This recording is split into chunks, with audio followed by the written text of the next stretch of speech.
Assassin's Creed Shadows has been delayed. I want to talk about the delay. I want to talk about Ubisoft as a whole and the series as a whole. So let's get into it.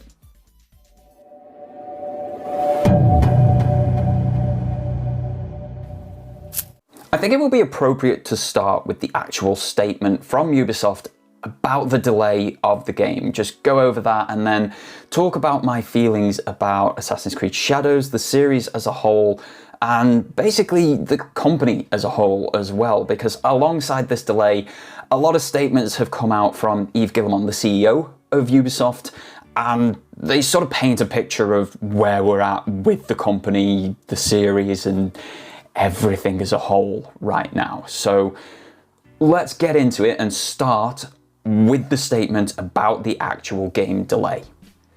So this is the statement that Ubisoft made. It's what they put out on all of their socials. It's just a JPEG image that I have downloaded to be able to read to you guys. So we're going to start and it just says, "Dear players, Assassin's Creed Shadows is a dream project for us, finally bringing the series to feudal Japan with many features developed with our community in mind, such as parkour or the renewed stealth brought by new technology and all set within the beautiful and immersive world.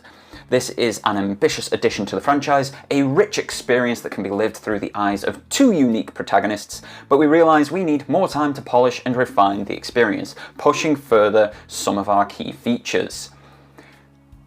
Good opening gambit, completely understandable. I would always rather get this sort of statement from a company about a delay, why they're delaying it, and polish and advancing their features, making the game better for the actual player. Bob on. What every development studio should be doing. So as such, we've made the decision to postpone the release date to February 14th, 2025. Oh hey, my birthday!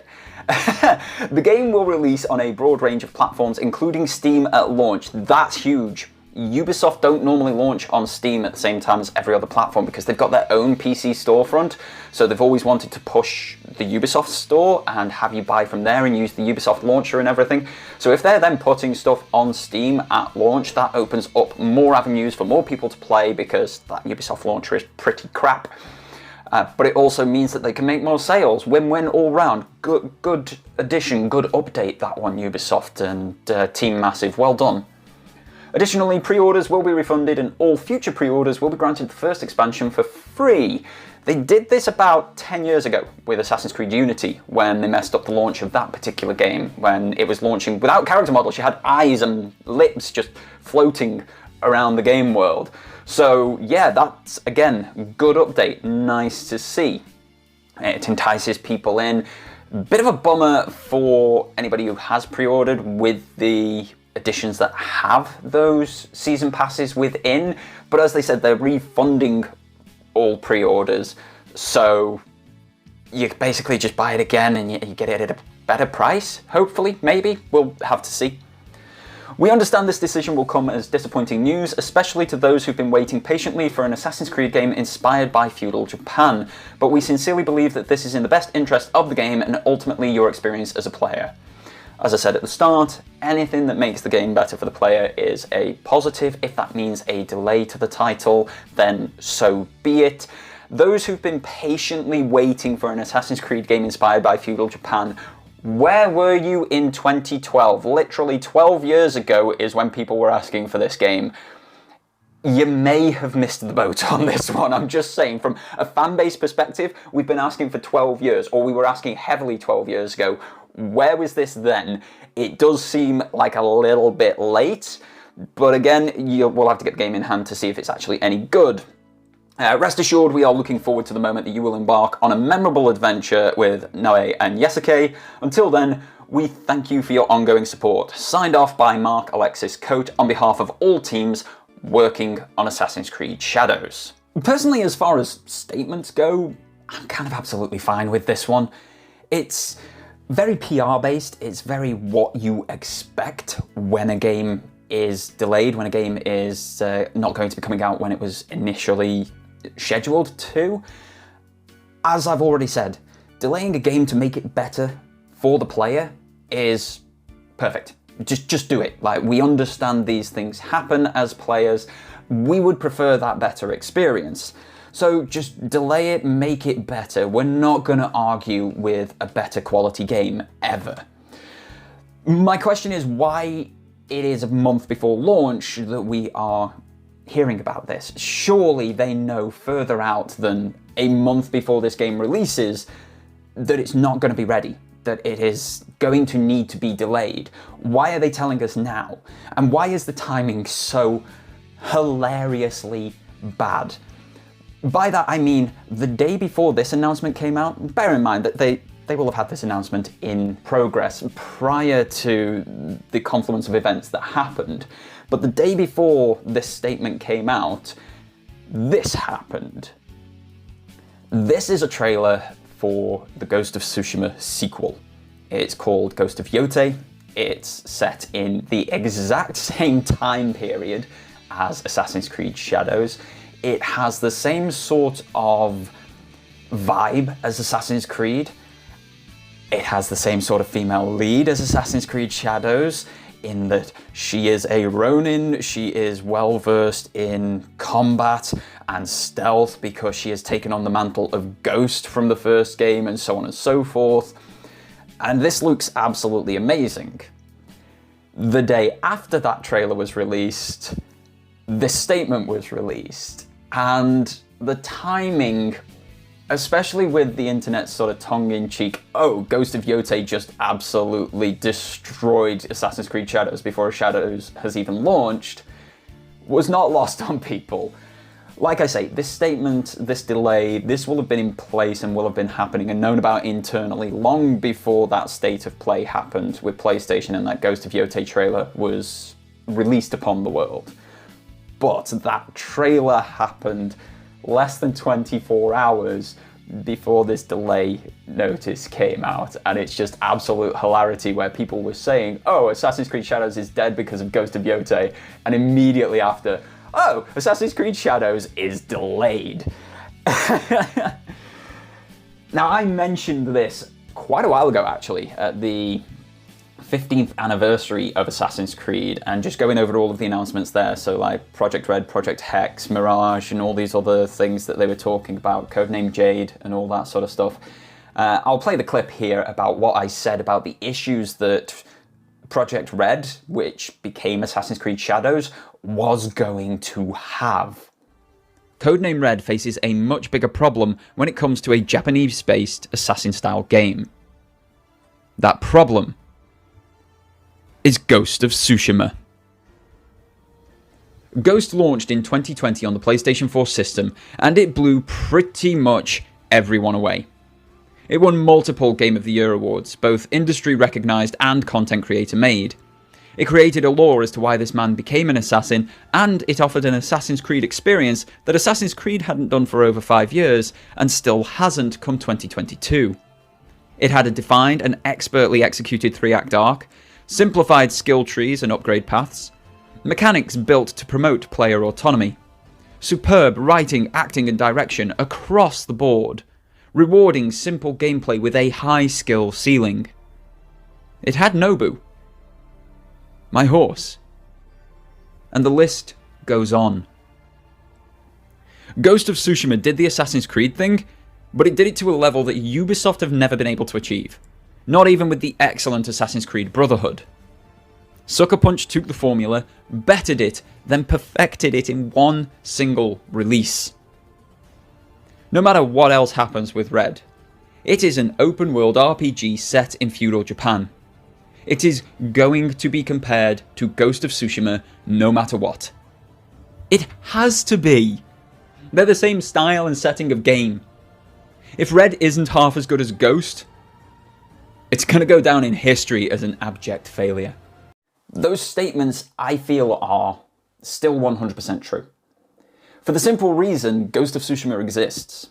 Ghost of Tsushima is excellent, and people on PC are now starting to properly discover, embrace, and engage with Ghost of Tsushima, especially after that Ghost of Yotei trailer. The thing that Ghost of Tsushima did so much better than the recent Assassin's Creed games is give you that feeling of the series, give you that feeling of being this stylish badass who's unbeatable with a blade, which is literally one of the 10 commandments of making an Assassin's Creed game. Personally, I've not really felt that since partway through Unity. Unity was this beautiful game. It was a gorgeous narrative. I absolutely adore the narrative of that title and do return to it semi-regularly. But what Unity didn't do was give you all of the feelings of Assassin's Creed that we had known for 5 games previously.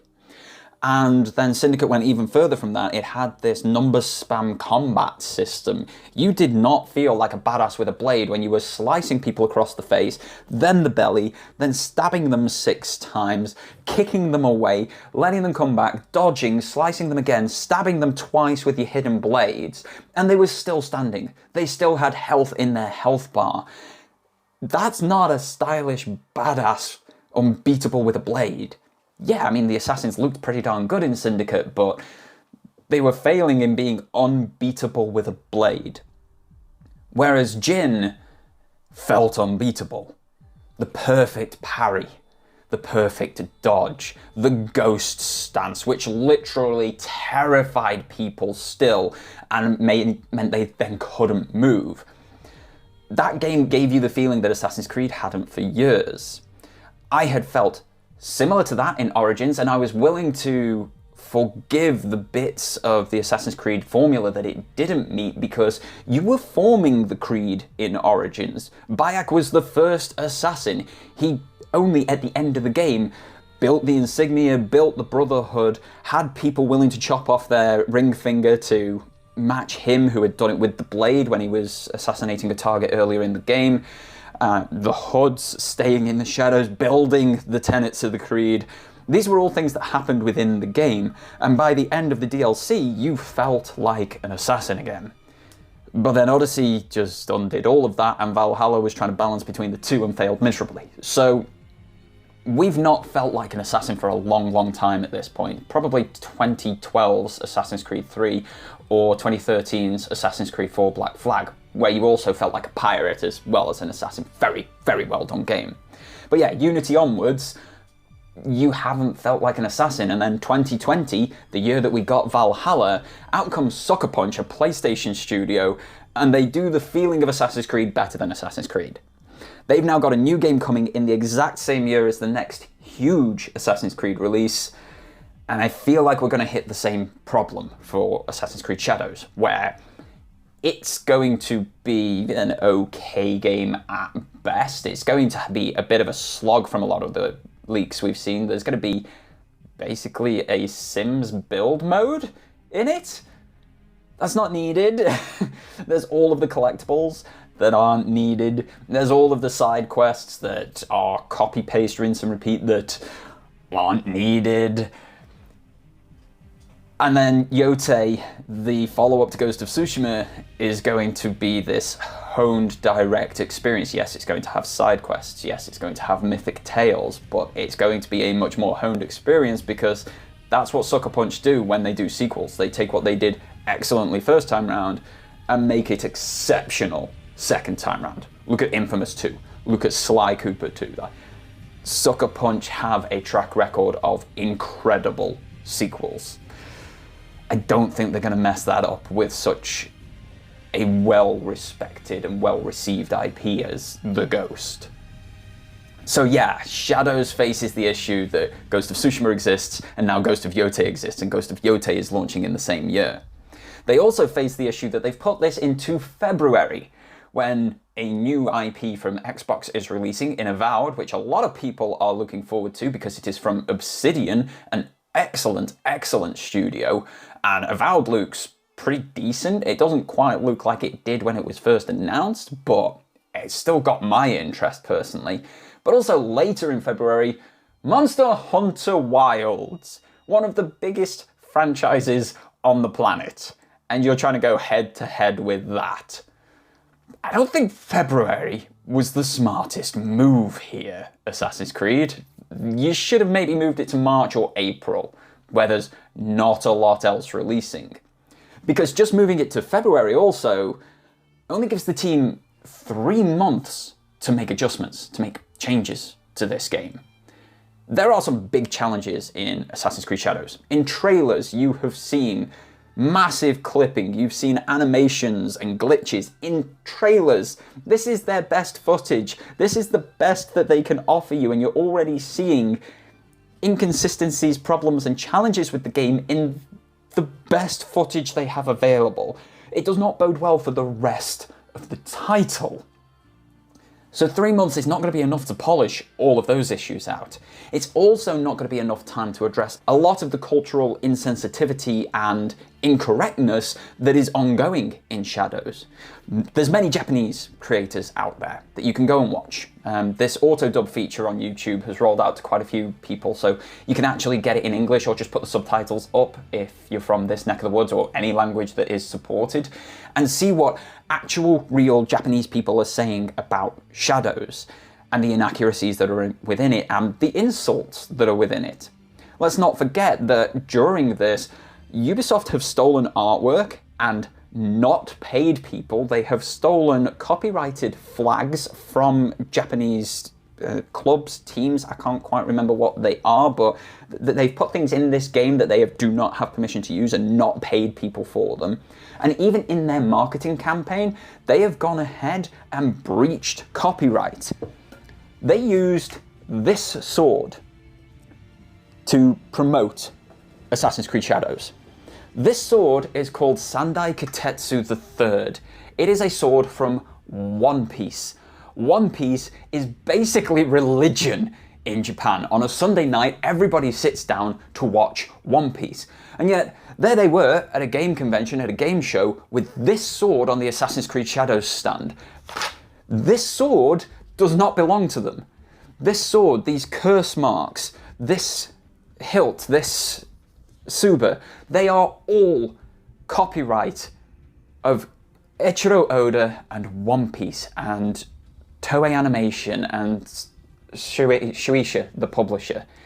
They have no right to be using this sort of thing, and yet they've had it on multiple stands at multiple game shows.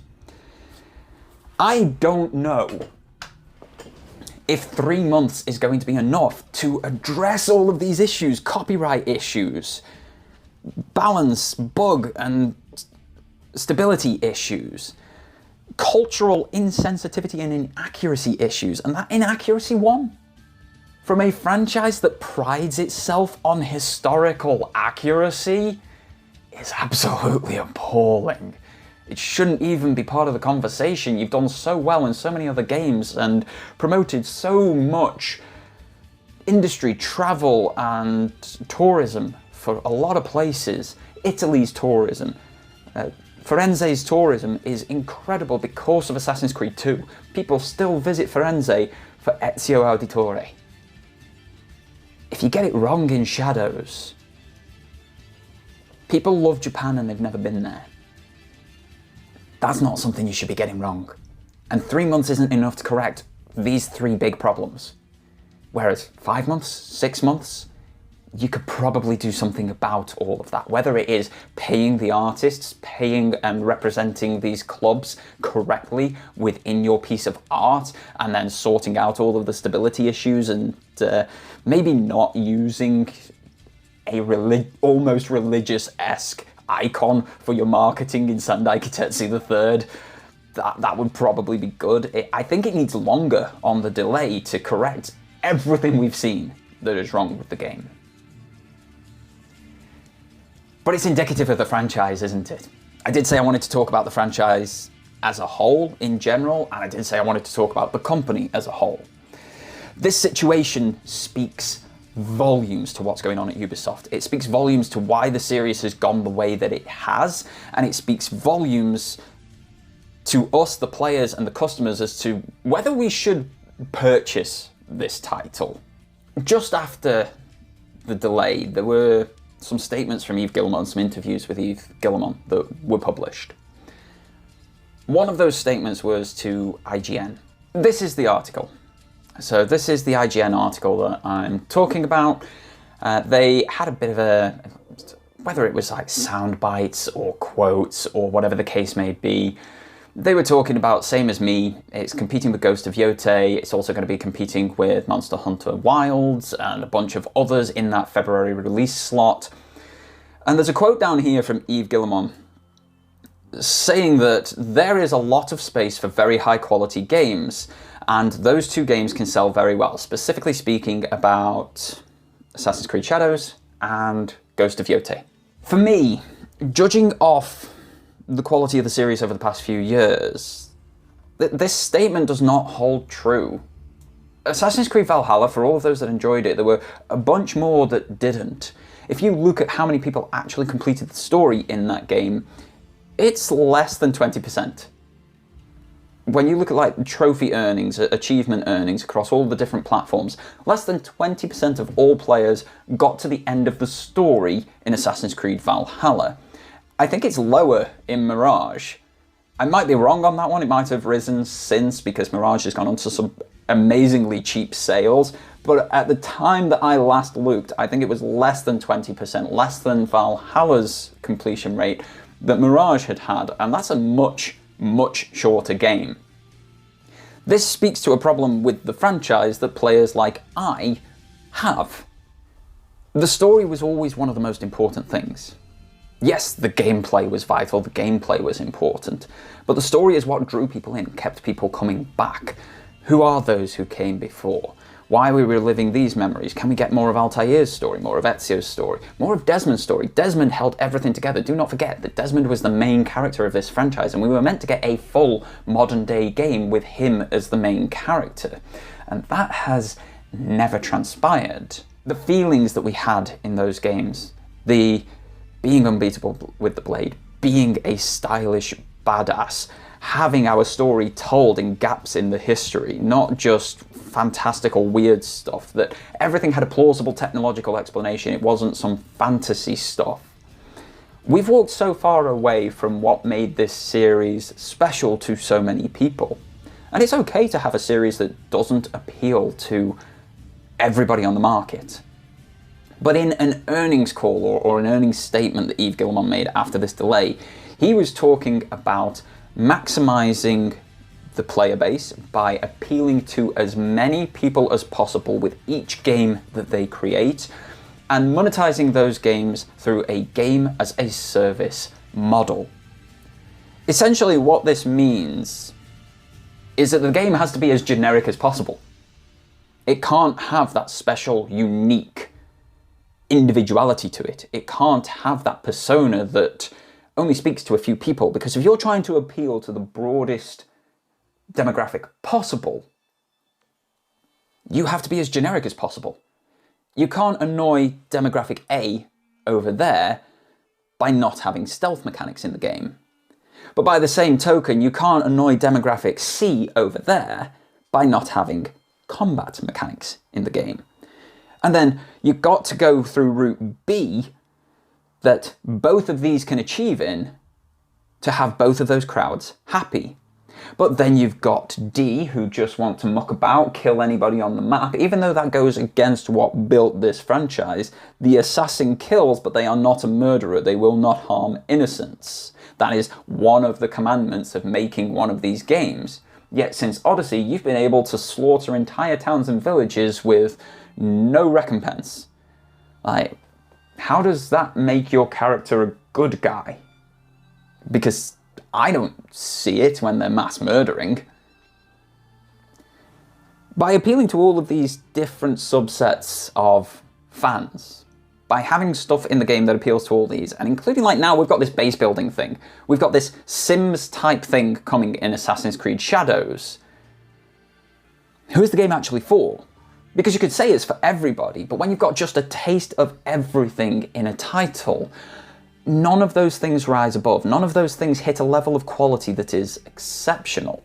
Whereas if you look at something like Ghost of Tsushima, it took that story that it wanted to tell, it understood what mechanics would make that happen, and it didn't go any further beyond that. It didn't add in any minigames, any additional collectibles that weren't needed. It didn't add anything to the title that would detract from the focus of feeling like a stylish badass who's unbeatable with a blade, willing to do anything to save Tsushima.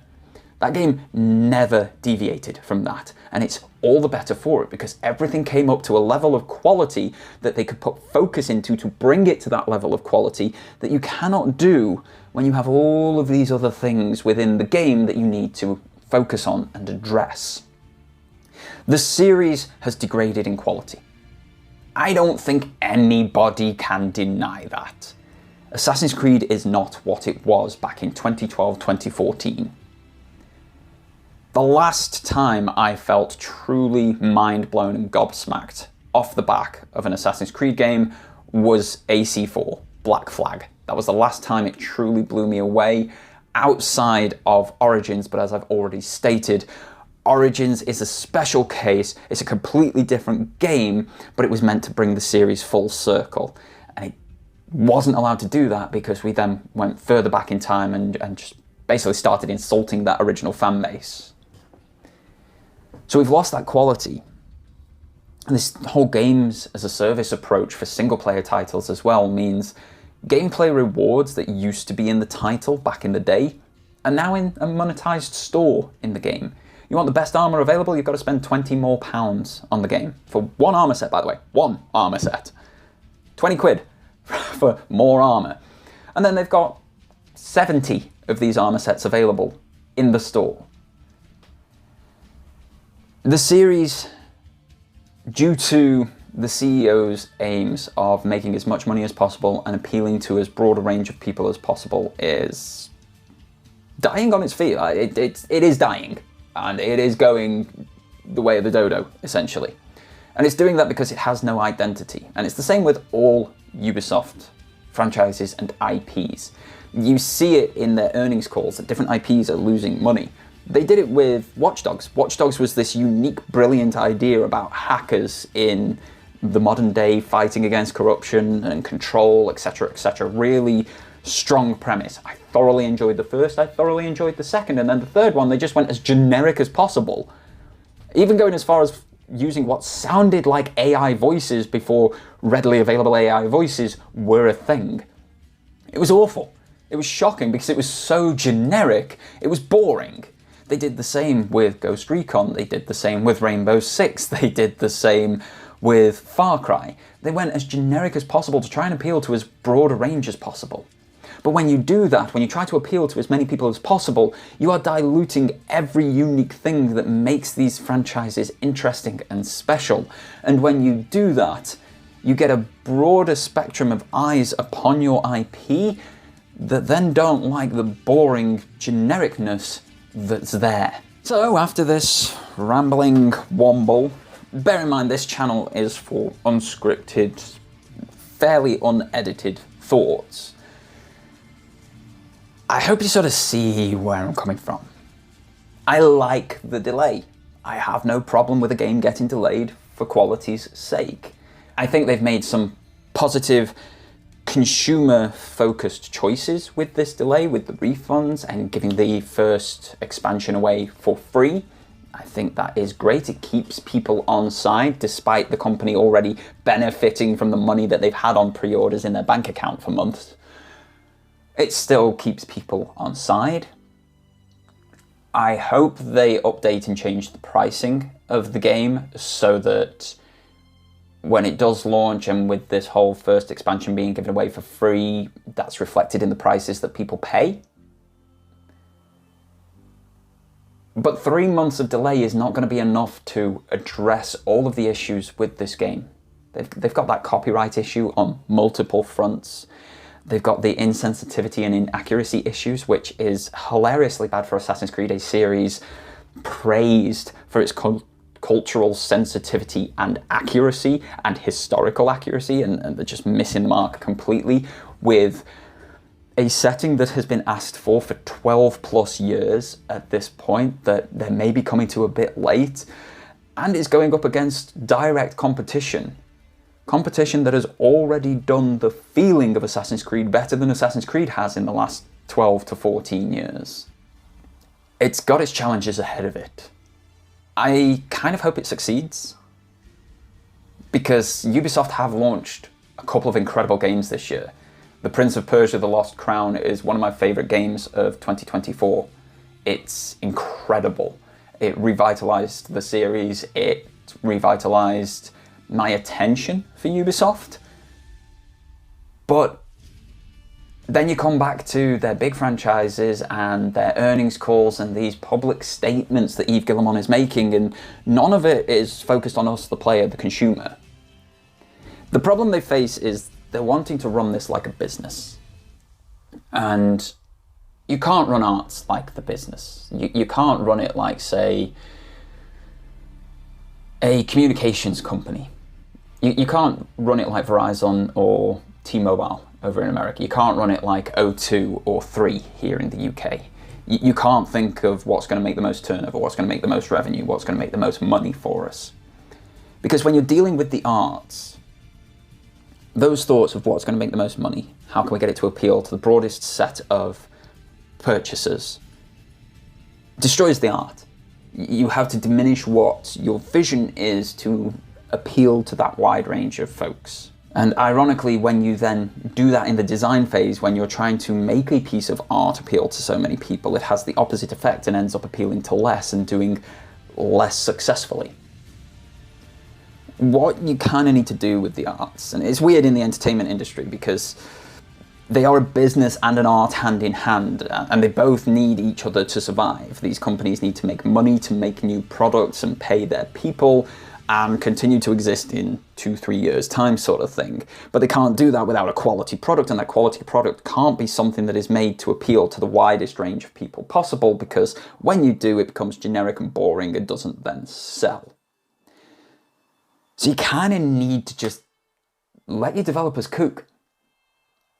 Ubisoft used to do this. Ubisoft used to be the masters at this. It's how we got Assassin's Creed in the first place. They were meant to be making a new Prince of Persia game, and their research into where to take that series led them down the path of the Hashashin, and they took that as inspiration. They looked at the historical time periods and built something amazing around it. That is how this series came to be. Look at Beyond Good and Evil. That was an incredible title from Ubisoft. Look at Watch Dogs. I adored it, so many other people adored it, and they ruined it by putting the business mind into the design factors. Ubisoft, your management and leadership need to take a step back. You need to back off, you need to shut up, you need to let your developers develop something unique and different. You need to realize that what they create isn't going to appeal to everybody. But that's why you have so many different studios, Ubisoft. You have Quebec, you have Ubisoft Massive, you have Ubisoft France, you have Ubisoft Singapore. You've got all of these different massive teams, let alone all of the little ones in between. There are tens of different development houses within Ubisoft. Let them all make something different. And what you'll find at that point is that the quality of each release goes through the roof. It might not sell as many as, say, Assassin's Creed is now, but it will be better received. And it will sell more over time because more people will be talking positively about it. And that's important. And then because you've then got that constant influx of money because more people are buying it over time because of positive word of mouth, and different subsets of people have a game that is solely designed and aimed at them, your company's financial struggles and issues will probably see themselves resolve with you taking your hands off the wheel. But if you continue down this route of trying this broad appeal approach, of sticking your fingers in where they don't belong, trying to put a business mindset into the creation of the art, Ubisoft's survival is up for question at that point. Anyhow, that's my thoughts. Like I say, Doragon Talks is a channel where I'm unscripted, thoughts on the page, unedited for the most part, other than, you know, sticking clips in and over when they're needed, and rambling. This has probably been a very long video, but this is what this channel's about. It's unedited, raw thoughts. So hopefully you've enjoyed this one. I really appreciate all of your viewership. This is a teeny tiny channel compared to my main one. You can get more thoughts in this video on the main channel about basically every Assassin's Creed coming up, or you've got Valhalla's review here. In the meantime, guys, thank you very much. Like, sub, comment, all of the good stuff. And until next time, have yourselves a fantastic day and take care.